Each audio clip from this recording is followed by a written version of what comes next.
¿Ya vieron lo que nos están diciendo aquí en el versículo 11 de Romanos 4? Dice que recibió la circuncisión como señal. Y ahí mismo dice, como sello de la justicia. ¿Sí? O sea que señal y sello es lo mismo. Por tanto, cuando Cristo dice allá, le dice a Moisés, el sábado es la señal entre mí y mi pueblo, lo que le dijo fue, el sábado es el sello entre mí y mi pueblo. El sello que los legitima a ustedes como miembros de mi verdadero pueblo. Todo el que quiera ser parte de mi pueblo tiene que guardar el sábado como señal o sello. El que no guarde el sábado, sino que guarde otro día diferente, no es parte del pueblo de Cristo, porque no le está siendo obediente en cuanto a la guarda del sello o señal que él estableció. Entonces, ¿cuál fue la señal que él estableció que nos identifica como hijos de él y como miembros de su pueblo? ¿Cuál es la señal? ¿La guarda de qué? La guarda del sábado, correcto. ¿Ya? Pero yo sé que de pronto algunos le van a decir, pero es que ahí están diciendo, porque Satanás siempre tiene sus agentes por ahí metidos. Y le va a salir alguno diciéndole, pero es que ahí en Éxodo están diciendo que es una señal y que los que deben guardar el sábado son los israelitas. ¿Verdad? Como el versículo dice, guardarán pues el sábado los hijos de Israel, o sea, los israelitas. Eso es para los israelitas, no para nosotros los cristianos. Es que Satanás tiene una astucia para salirse y confundir la gente de una manera extraordinaria. Él quiere ganarle a Dios. Sí. Entonces, la persona que no tenga la base, lo enreda. Lo enreda. Ahí vemos pastores y vemos una cantidad de gente de todas esas iglesias que salen con eso. ¿Verdad? Pero entonces Cristo tiene aquí a su Santo Espíritu en la tierra que va iluminando a todos aquellos que de manera sincera quieren estar con Él. Y lo va orientando en la Biblia. Aplicando Isaías 28:13. Mientras usted aplique Isaías 28:13, nadie lo va a tumbar. Eso lo vamos a aplicar aquí. Lo hemos estado aplicando y lo vamos a volver a aplicar. Un poquito para allá, otro poquito para acá. Entonces aquí nos vamos otra vez a Romanos, pero al capítulo 9. ¿Verdad? A Romanos capítulo 9.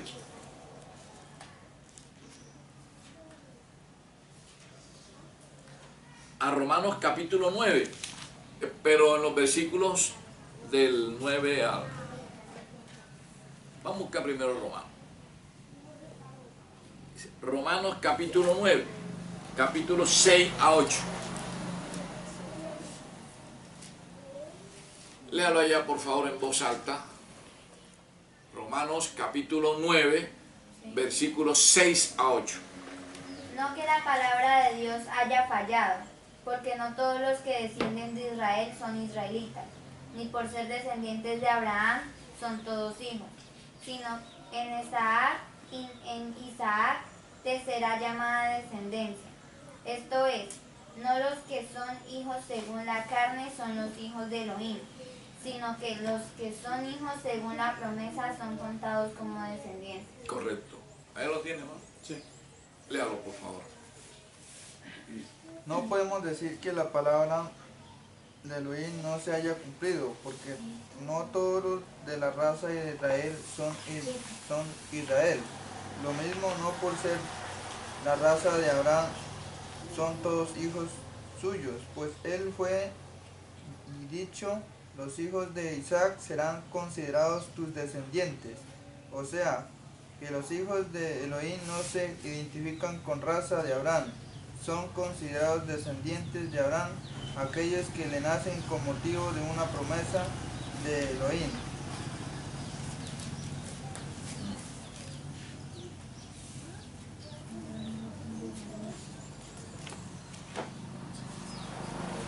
Bien.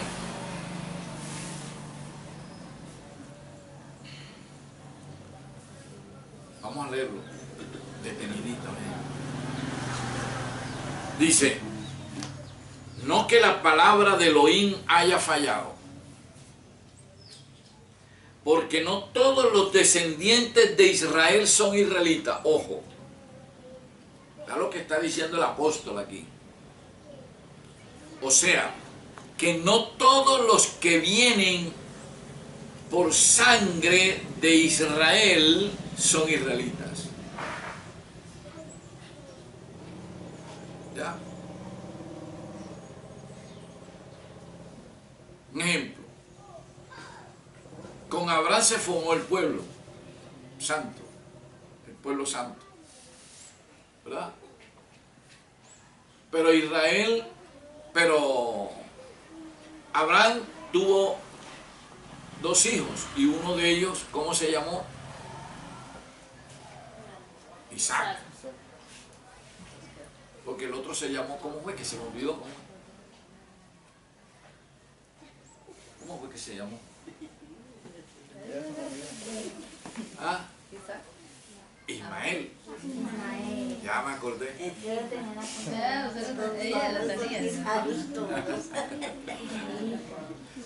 Bien, pero Ismael no era de la promesa. Pero Isaac sí. Porque de Isaac iba a salir la promesa. Entonces, Isaac tuvo dos hijos, ¿verdad?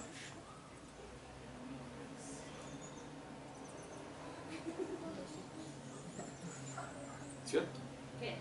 Isaac. Exactamente. Jacob y Esaú. Isaac tuvo dos hijos, a Esaú y a Jacob. Pero Esaú no era de la promesa. Jacob sí. O sea que por vía de Jacob vendría la promesa. Jacob tuvo una pelea con un ángel, ¿verdad? Y Jacob estaba aferrado, agarrado al ángel porque ya estaba amaneciendo y el ángel quería irse. Y Jacob le decía, no te suelto si no me bendices. Y el ángel hacía como para sacudirlo, ¿sí? Me tengo que ir, me tengo que ir. Bien, no te suelto si no me bendices.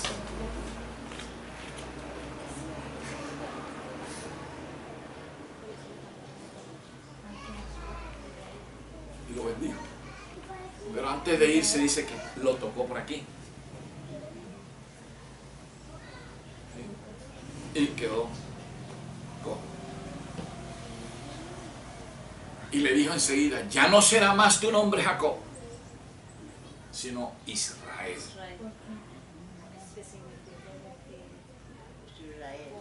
Israel. Y como de Jacob ya empezó la descendencia, Jacob, ¿cuántos hijos tuvo? 12. ¿Ah? 12. 12 hijos. ¿Cómo? ¿Por qué Israel? ¿Por qué Israel? ¿Por qué le puso Israel? Porque Israel también significa de donde va a salir las 12 tribus de Israel. ¿Pero por qué ese nombre?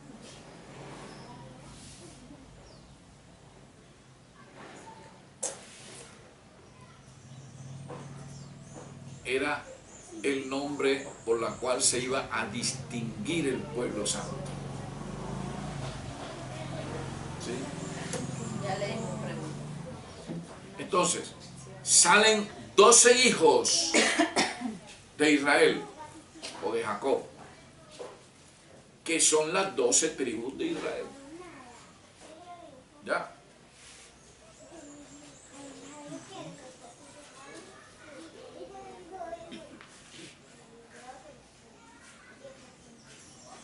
Entonces, a partir de ese momento, las 12 tribus son israelitas, porque vienen de Israel, o sea, de Jacob. Pero esos son descendientes ¿de qué? De sangre.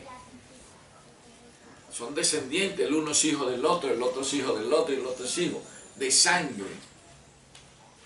Pero el apóstol está diciendo ahora aquí, no todos los que descienden de Israel, o sea, los que vienen de Jacob, son israelitas. ¿Cómo es eso? Muchos no entienden, pero ¿cómo? ¿Cómo es que un judío literal, de esos que viven en Israel, allá en el Medio Oriente, que viene de sangre de allá de Jacob directo, y no es israelita? Debería ser israelita, ¿verdad? Pero el apóstol está diciendo, no todos los que vienen de allá, de Israel, son israelitas. Y dice,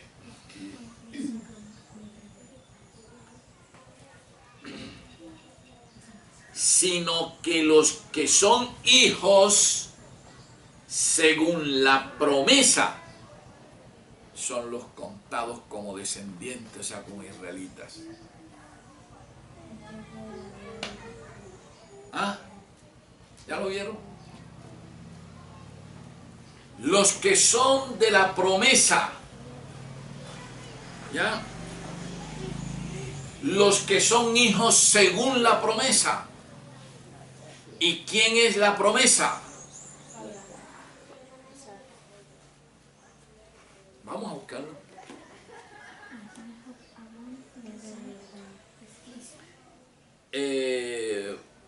Hechos 13:23, me hacen el favor. A ver, usted me busca Hechos 13:23. Usted aquí, hermano. Allá, Hechos 13:32.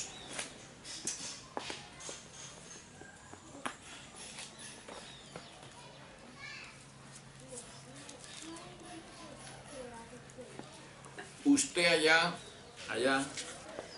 Gálatas 3:16.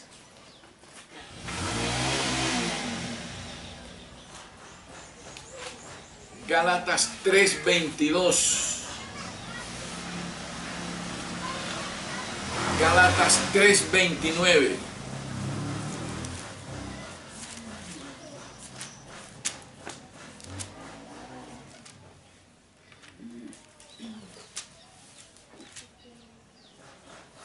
Y yo leo acá Gálatas 4:28. Entonces, aquí Hechos 13:23. Hechos 13:32 allá. Gálatas 3:16. Gálatas 3:22. Gálatas 3:29.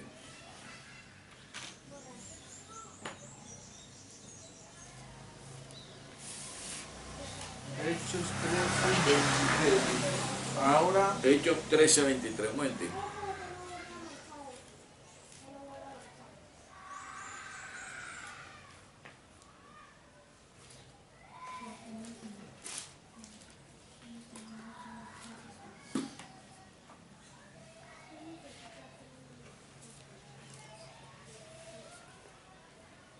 Ajá. ¿Cómo dice aquí?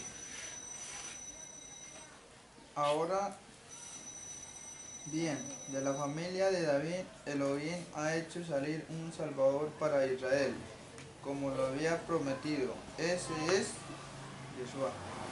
Ajá, correcto. Ahí está. Ese es Hechos 13:23, ¿verdad? Sí. Hechos 13:23. Ahora sigue Hechos 13, Hechos 13:23. 32. de la descendencia de este, y conforme a la promesa, Elohim levantó ¿a quién? A Yeshua, por Salvador a Israel. De acuerdo a la promesa, vino ¿quién? Yeshua. Allá como dice.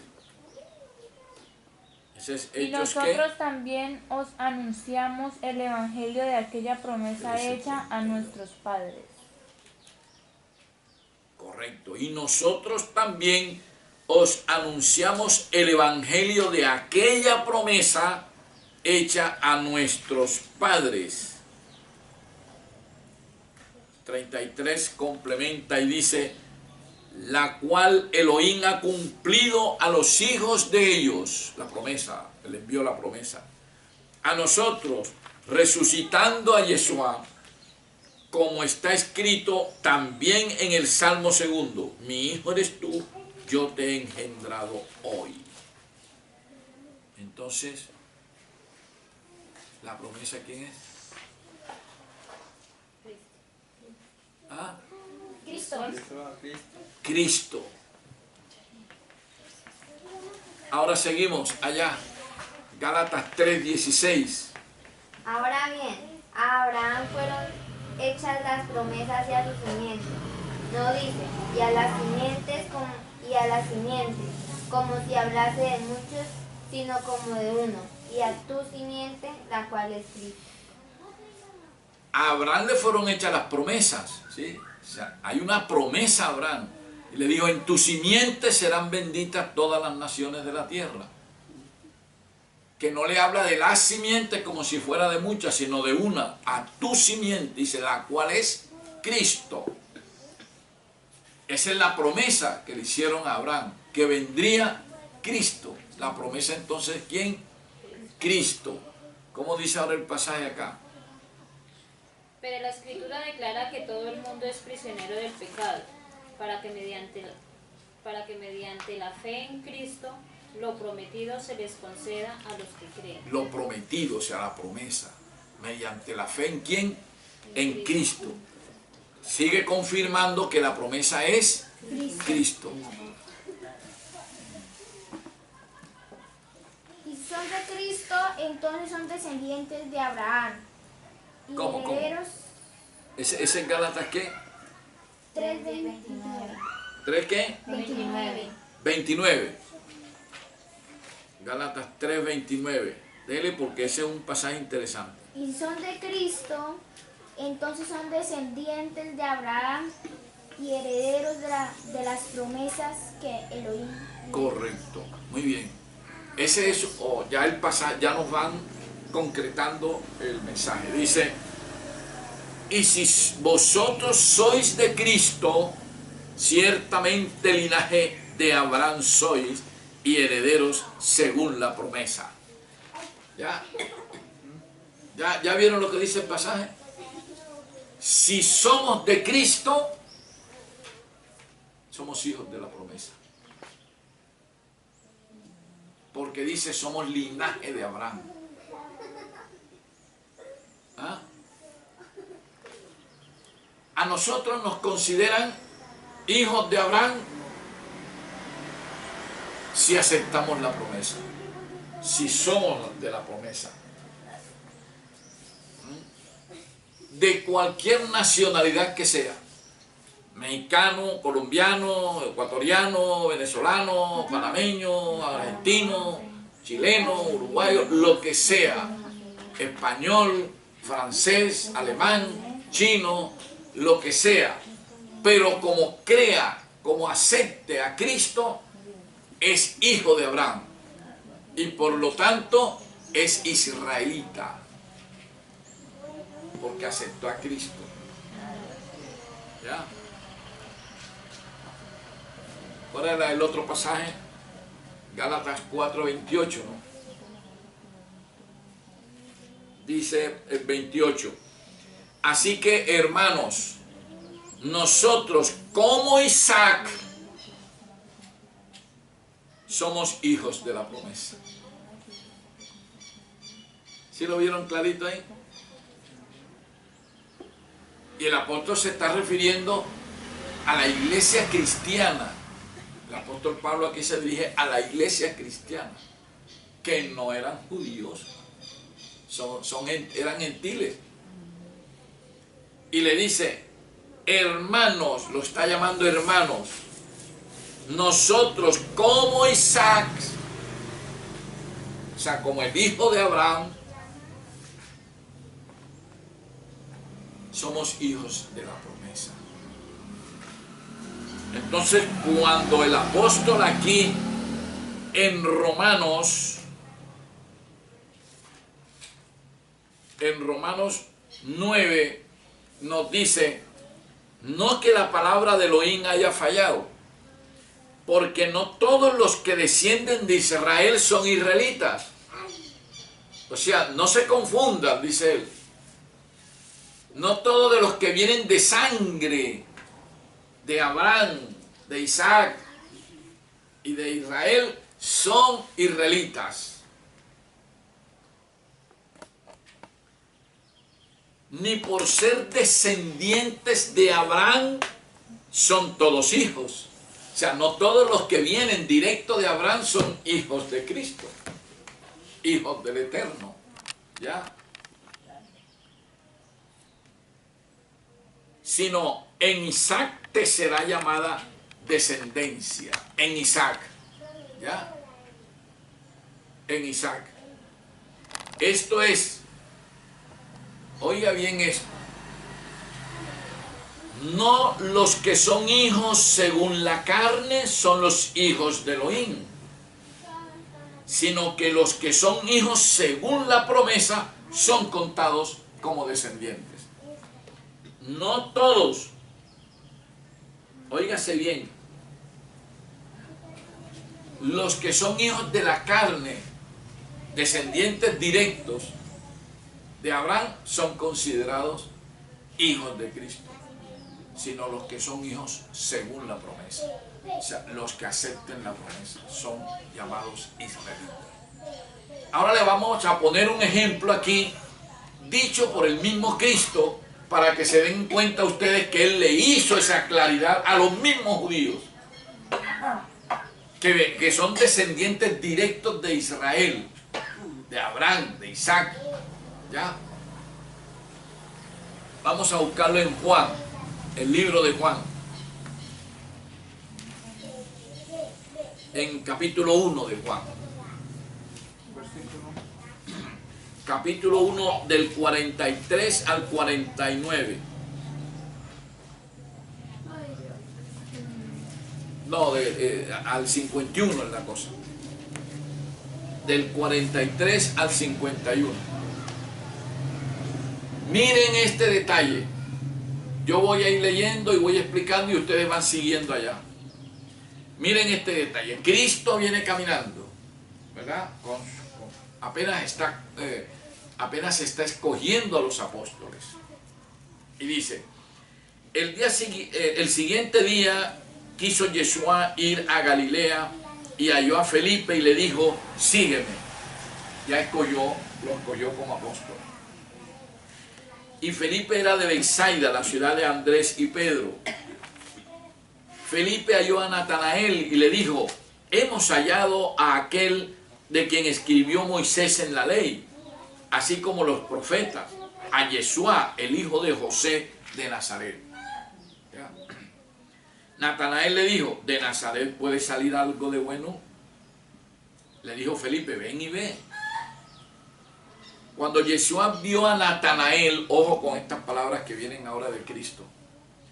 Cuando Yeshua vio a Natanael que se le acercaba, dijo de él, he aquí un verdadero israelita en quien no hay engaño. ¿Por qué razón si Natanael era israelita, o sea, era judío, por qué Cristo tenía que decirle, he aquí un verdadero israelita? Si él era israelita, ¿por qué tenía que aplicarle la palabra verdadero? Por una razón. ¿Ah? Por una razón. Por lo que dijo Natanael, que está en el versículo 49. Dice, respondió Natanael y le dijo, Rabí, tú eres el hijo de Elohim, tú eres el rey de Israel. O sea que cuando Natanael vio a Cristo, lo reconoció como la promesa. Lo reconoció como el Cristo. Por eso dice él aquí, tú eres el hijo de Elohim. O sea, tú eres el escogido, el Cristo, eres la promesa. En ti se materializó la promesa que le hicieron a Abraham. Tú eres la simiente. Por eso le dijo, tú eres un verdadero israelita, porque lo reconoció y lo aceptó como la promesa.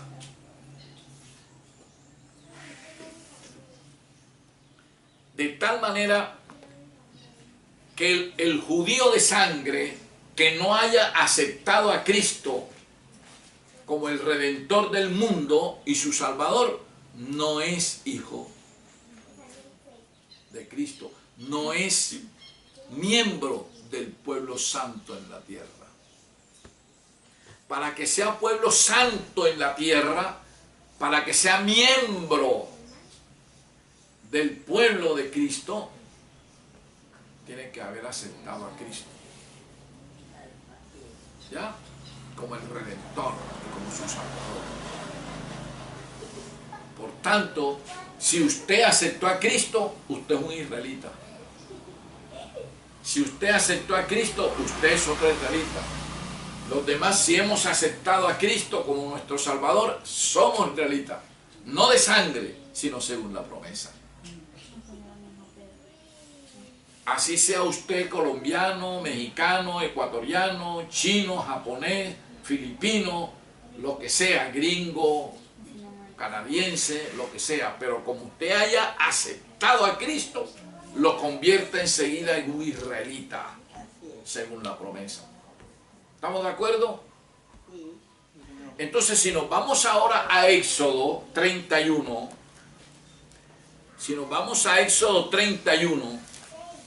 cuando el Eterno le dice a Moisés, en el versículo 16 y 17, guardarán pues el sábado los israelitas, o sea, los hijos de Israel, celebrándolo por sus generaciones por pacto perpetuo, señales para siempre entre mí y los hijos de Israel, señales para siempre entre mí y los israelitas. Pero es que aquí se están refiriendo en ese momento a los israelitas literales. Pero de acuerdo a lo que Pablo dice, y dicen las escrituras acá, usted también tiene extensión a todos los que acepten a Cristo, o sea, acepten a Cristo como la promesa. De tal manera que si somos israelitas, según la promesa, estamos obligados a guardar el sábado. Y es el sello que tenemos de Cristo nosotros, que nos identifica como verdaderos hijos de Él. ¿Ya? Así que cuando vamos ahora a Apocalipsis 9, el tema que estamos estudiando, cuando en el versículo 4 dice, y se les mandó que no dañasen a la hierba de la tierra, ni a cosa verde alguna, ni a ningún árbol, sino solamente a los hombres que no tuviesen el sello de Elohim en sus frentes. Está diciendo es que aquellos que no tengan el sábado, aquellos que no guarden el sábado, aquellos que no aceptan el sábado como el día de reposo, a esos son a los que las langostas le van a hacer daño. A esos son los que Satanás va a acabar espiritualmente, llenándolos de tinieblas, llenándolos de ese humo que sale del pozo del abismo. ¿Ya se dieron cuenta? ¿Ya se dieron cuenta de eso? Listo. Ahora, dice que el sello lo llevan ¿dónde? Lo deben llevar ¿dónde? En la frente. En la frente.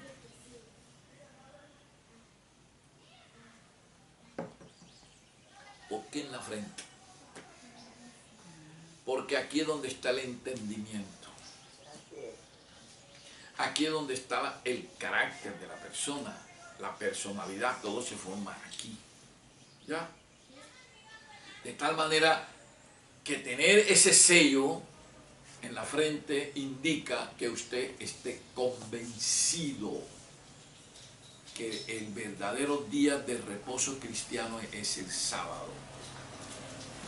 No que usted vaya a cumplir el sábado por conveniencia personal, pero que usted aquí no está convencido que sea el sábado.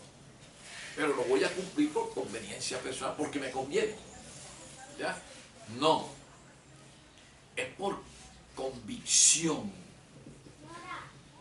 Es de manera sincera. Es de que usted guarde el sábado por obediencia.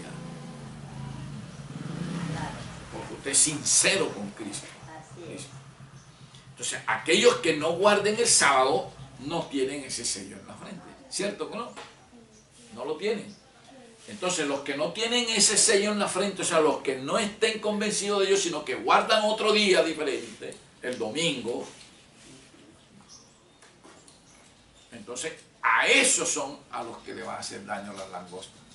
Y a otros que están en peor condición de que no guardan ningún día, como el caso de los testigos de Jehová. Esos son peores. Eso, las tinieblas en que viven ellos son espantosas. ¿Verdad? Satanás los tiene, pero vea, en el mero fondo del pozo de la vida. Bien, entonces dice, el versículo 5 de Apocalipsis 9 dice lo siguiente.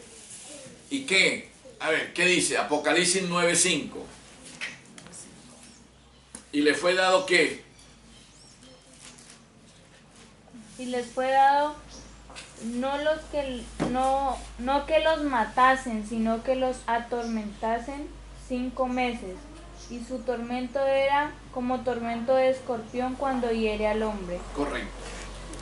La orden que le dan a las langostas. Todavía no nos han dicho quiénes son las langostas. Ya estamos llegando. Dice, y le fue dado que no los matasen. ¿A quién? A los que no tienen el sello del sábado. ¿Ya? O sea, a los que no guardan el sábado. La orden fue, a esos que no guardan el sábado no los maten. Atorméntenlos nada más. Esa es la labor de Satanás. Atorméntenlos. ¿Cuánto?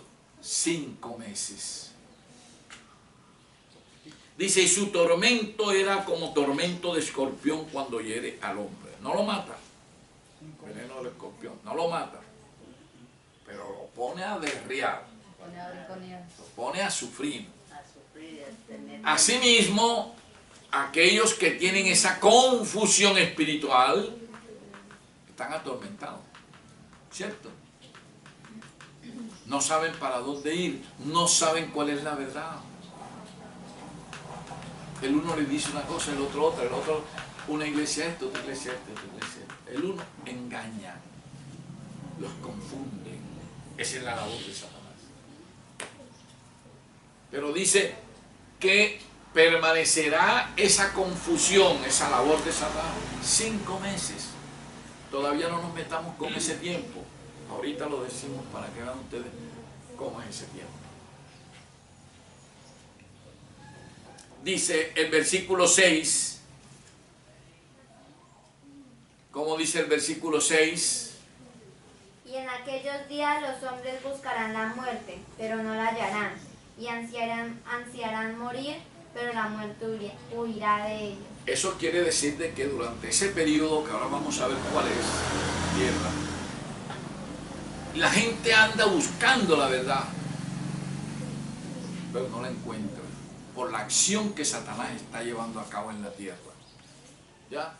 Yo personalmente he encontrado personas que me han dicho, a mí me han visitado muchos, pero ninguno me llena. Yo no conozco realmente que me digan la verdad, porque no veo que encaja eso con la Biblia. ¿Sí? El uno dice esto, mañana me viene otro, mañana me viene otro y así. Pero no me encaja. No encuentro que lo que me están enseñando esté conforme a las Escrituras, a la Biblia. Y me ha tocado a mí empezar desde el principio, desde el tema de las iglesias falsas que está en el libro de Despertar del Engaño, que ya está por salir. Y desde ese principio empiezo detenidamente a darle los peldaños espirituales. Después que le enseño las iglesias falsas, cojo y lo paso al bautismo, a la enseñanza del bautismo. Una vez que ya saben lo del bautismo, cojo y los paso a la enseñanza de la doctrina del santuario. Y voy despacio con ellos, despacio. Lo que no han podido entender, les repito, le busco la forma. El Espíritu Santo está ahí ayudándome, hasta cuando entienden. Una vez que ya le he dicho todo lo de la doctrina del santuario, entonces los paso al libro de Daniel. Cuando ya llegan al libro de Daniel, entonces sí, vamos a Apocalipsis. ¿Ya? Y ellos mismos van diciendo, ahora sí voy entendiendo esto. Así me lo han dicho los hermanos que están en México. Y les puedo mostrar los mensajes que han enviado. Lo hemos leído, eso nos ha regocijado mucho. Y ahora sí vamos entendiendo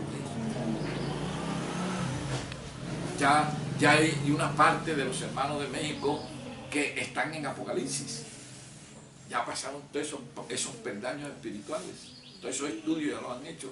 Ya están en el libro de Apocalipsis leyéndolo. Ya lo están estudiando. Pueden leer, esos pobres comprendimos que es bueno, pero no sabemos leer ni nada. Ahí usted puede encontrarlo.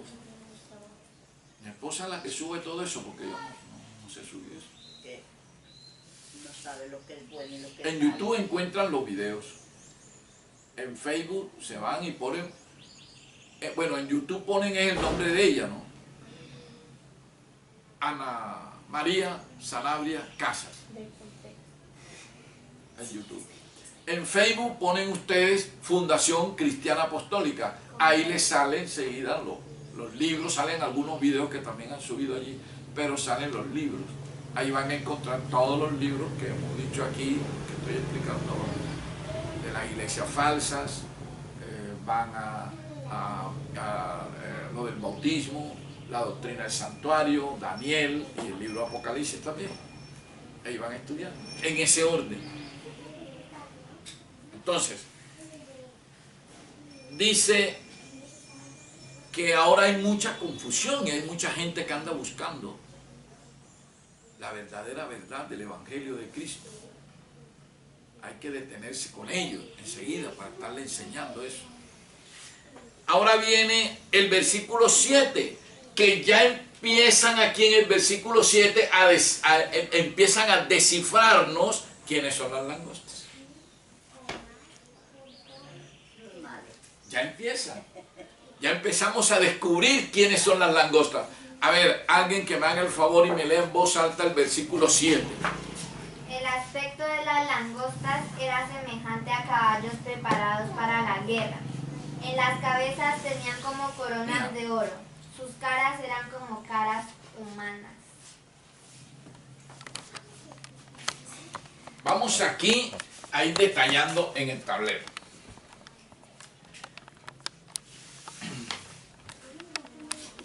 Dice la Biblia,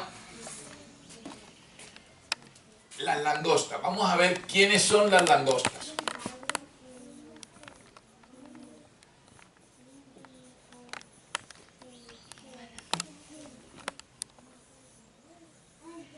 ¿verdad?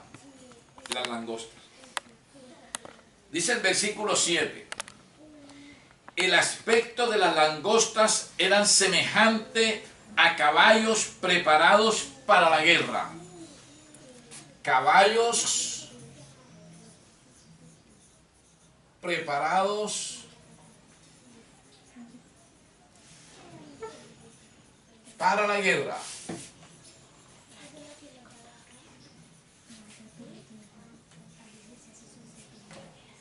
Eso significa,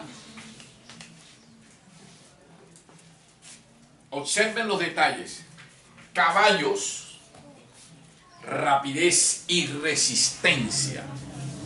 O sea, que las langostas están preparadas como unos caballos para tener resistencia, rapidez y sobre todo algo. El caballo siempre se ha caracterizado por ser un animal inteligente, ¿sí? Que analiza. Esta es una acción inteligente que van a desarrollar las langostas en la tierra, con resistencia y con rapidez. ¿Ah? Ahora, ¿están preparados para la qué? Para la guerra. O sea, es una guerra. Es una guerra. ¿Ya? Es una guerra y le voy a probar que sí es guerra.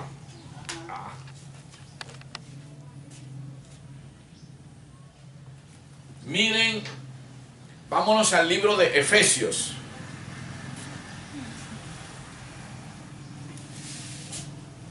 Vámonos al libro de Efesios en el capítulo 6. Versículo 6. 6. No. Efesios capítulo 6, versículos 10 a 17. Yo lo voy a ir leyendo aquí. Ustedes lo van siguiendo allá. Dice lo siguiente. Aquí está hablando el apóstol Pablo. Dice el apóstol Pablo lo siguiente en este pasaje.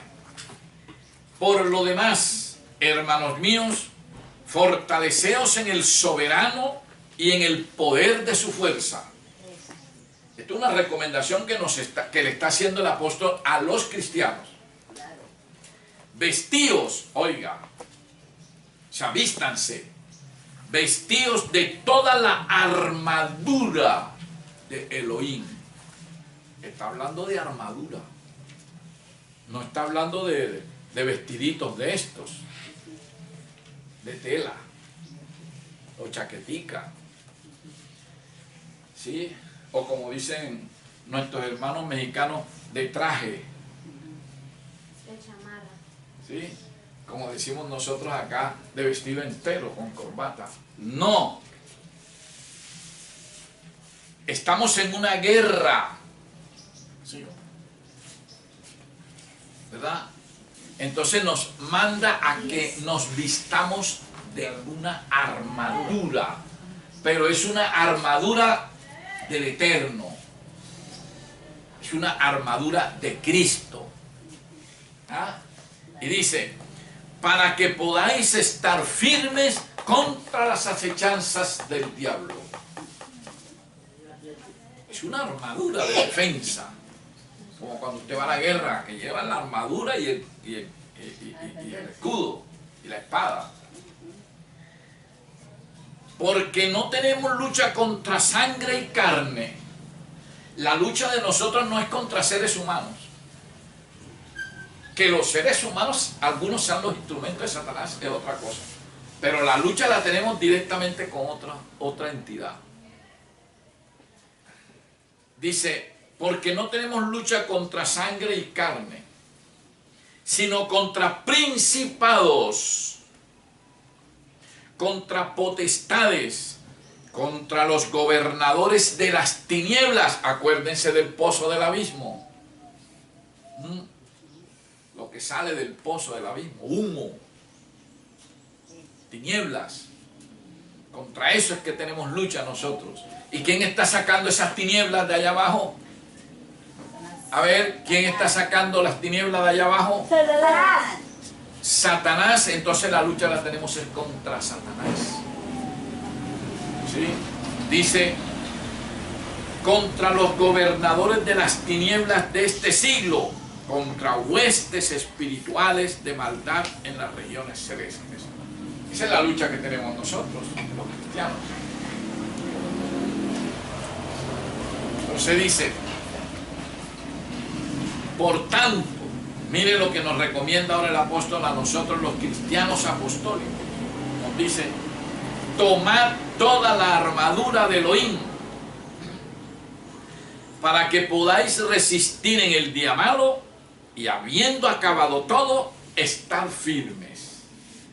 Cuando dice habiendo acabado todo, quiere decir que se está refiriendo a la venida de Cristo, al segundo regreso de Cristo, dice, para que en el momento en que Cristo venga, estemos firmes, erguidos, como dice Lucas, levantad vuestras cabezas, erguíos y levantad vuestras cabezas, porque vuestra redención está cerca. Redención quiere decir salvación.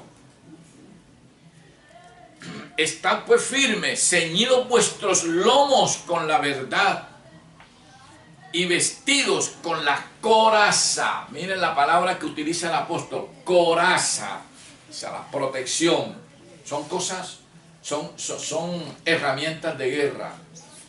Con la coraza de justicia. ¿Quién es la justicia de otras cosas? Elohim, Cristo. Entonces tenemos que estar arropados con la coraza, ¿sí?, de justicia, o sea, con Cristo. Estar firmes con Cristo siempre. Y calzados los pies con el apresto del Evangelio de la paz. Sobre todo, dice el apóstol, tomad el escudo de la fe. Escudo, vea, que son herramientas de guerra. El escudo de la fe, con que podáis apagar todos los dardos de fuego del maligno. ¿Quién es el maligno? Satanás. Satanás. Entonces la lucha está contra Satanás. Satanás es el malo. Haciendo todas las cosas. Pero resulta que, sí, yo me voy a enfrentar a Satanás. Venga, Satanás, vamos a ver cómo es. No. Esa no es la forma de luchar contra Satanás. Porque nos acaba. Nosotros no podemos enfrentarle con un ser colosal. Y con la sabiduría que tiene, con el poder que tiene. ¿Ah? Quiere ganar a Dios. Pero Cristo dice, separados de mí, nada podéis hacer. Así es. Entonces, ¿cómo luchamos contra Satanás? Por medio de la oración a Cristo, para que Cristo sea el que se enfrente a Satanás defendiéndonos a nosotros. Porque nosotros no podemos hacer nada, somos débiles. Nuestra fuerza es Cristo, nuestra defensa es Cristo. Entonces tenemos que estar con Cristo, ¿ah?, para que Cristo nos defienda. Acuérdense ustedes, mis queridos hermanos, acuérdense del episodio del cruce del Mar Rojo del pueblo de israelita. Cuando el pueblo estaba enfrentado al Mar Rojo, ¿por dónde pasaba? No podía. Y veía para este lado el desierto y veía de este lado el ejército del faraón. ¿Ah? Y estaban asustados. Aquí nos acaban. ¿Qué les dijo Moisés?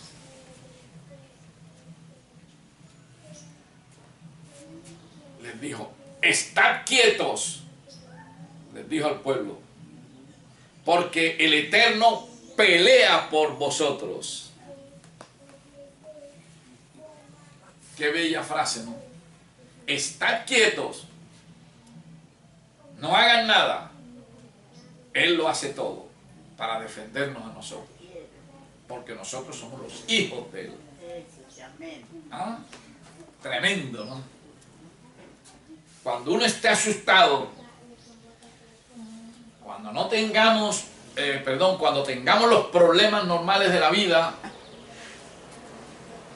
solamente tenemos una salida: orar. Orar. Jeremías 33:3. Orar. Y una vez que ore, ya usted se puso en contacto con Cristo. Y Él ya lo hace todo. Él hace lo demás. ¿Oyeron? Él hace lo demás. Están quietos, lo dijo Moisés. El Eterno peleará por vosotros. ¿Sí? ¿Y qué le dijo el Eterno a Moisés? Le dijo: dile a este pueblo que avancen. Y cuando Moisés le dijo: avanzad, ¿para dónde? ¿Y por dónde? Si aquí está el mar, aquí está el desierto, y aquí está el ejército de Faraón. Si cogemos por el desierto y avanzamos por el desierto, nos acaba el ejército de Faraón. Entonces nos dijo: avanzad, ¿pero para dónde? Cuando sintieron, fue que descendió del cielo la columna de fuego y se puso en la mitad entre el pueblo de Él y el ejército de Faraón. ¿Ah? No podían pasar, estaba la columna de fuego. Y después le dijo: avanzad. Pero ahora tenemos el mar enfrente. ¿Cómo nos vamos a tirar al mar? Sin embargo, la orden fue: avanzar. Y cuando ya se dispusieron, se estaban preparando para caminar, fue cuando vieron la maravilla que se produjo delante de ellos. Se abrió el mar rojo. Y dice la Biblia: y avanzaron en seco. Y eso es lo que tenía, era agua, y ni siquiera se les puso barro. Para que no tuvieran problemas con barro. Ni las carretas, ni ellos caminando. Él nos prepara sorpresas agradables para nuestra salida. Ahí le preparó el camino de salvación, mar rojo abierto. Así mismo ahora, y dice el apóstol, el versículo 17, Efesios 6:17, mire lo que dice: y tomad, nos dice a nosotros, y tomad el yelmo de la salvación, la espada del Espíritu. La espada del Espíritu, dice, que es la palabra de Elohim. Cuando él dice tomen la espada del Espíritu, no está diciendo cuál es la espada del Espíritu. Dice la palabra de Él. ¿Cuál es la palabra de Él? Esta, la Biblia. Entonces, vaya a la Biblia. Nútrase de la Biblia. Prepárese de la Biblia. Adquiera los conocimientos correctos de la Biblia. Y ya tiene usted al Salvador allí con usted. ¿Oyó? Entonces, aquí estamos enfrentados en una guerra. Y dice que las langostas estaban preparadas para la guerra como caballos. O sea que nos estamos enfrentando a algo muy serio. Sigue diciendo el versículo 7. En las cabezas tenían ¿cómo?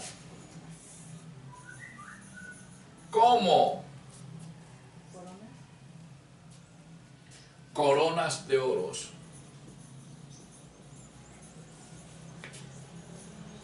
Observen que aquí no están diciendo que tenían coronas de oro las langostas, sino que tenían como coronas de oro. ¿Hay tiempo todavía? 10 minutos. 10 minutos. 10 minutos. Que tenían como coronas de oro. Ustedes saben que las coronas de oro son símbolo de victoria Y de poder. Entonces ellos, con la acción que la langosta, con la acción que estaban desarrollando las langostas, parecía que ellas estaban obteniendo la victoria, pero eran victorias ¿qué? Falsas, porque no eran coronas de oro legítimas, sino como coronas de oro. Parecían coronas de oro, pero no eran coronas de oro. ¿Está bien? La Biblia es de detalles. Bien. Pero ya viene un puntico que nos hace ya empezar a sospechar en el descubrimiento de la langosta. Y dice, sus caras eran como.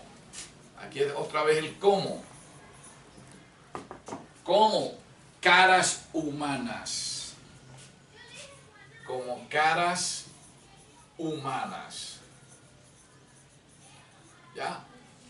O sea que las langostas en sí no eran humanos, pero tenían unas caras como humanas. Ya nos están dando la pista, ¿verdad?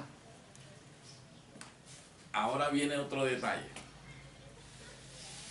El versículo 8. El versículo 8 dice lo siguiente. ¿Están poniendo atención? A que le lleve el hilo. Dice que las langostas tenían cabellos Como de mujer. como mujer. Aquí está. Tenían cabello como mujer. Aquí está un símbolo. Iglesia. Aquí está un símbolo.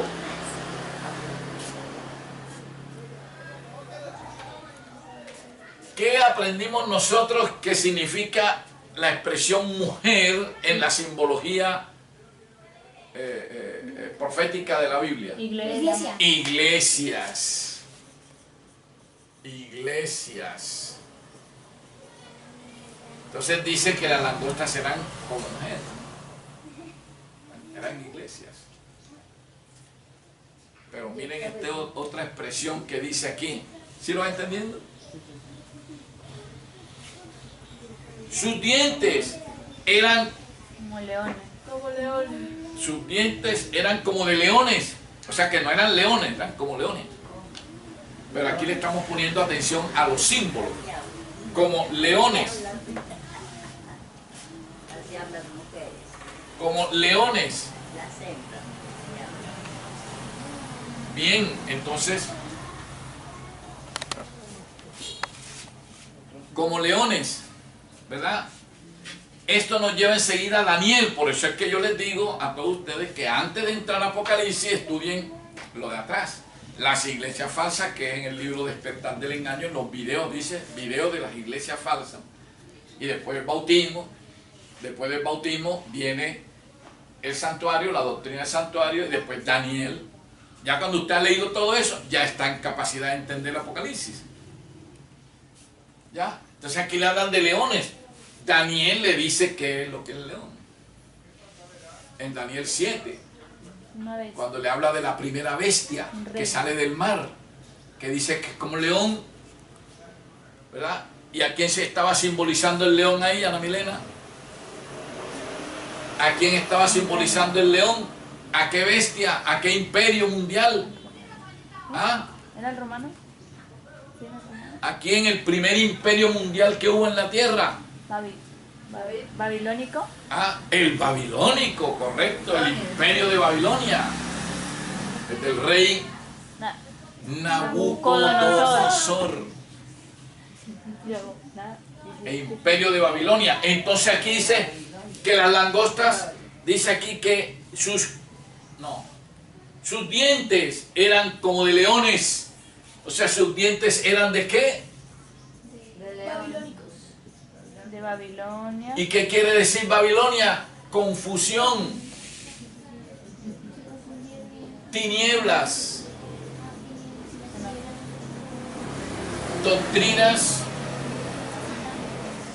doctrinas falsas,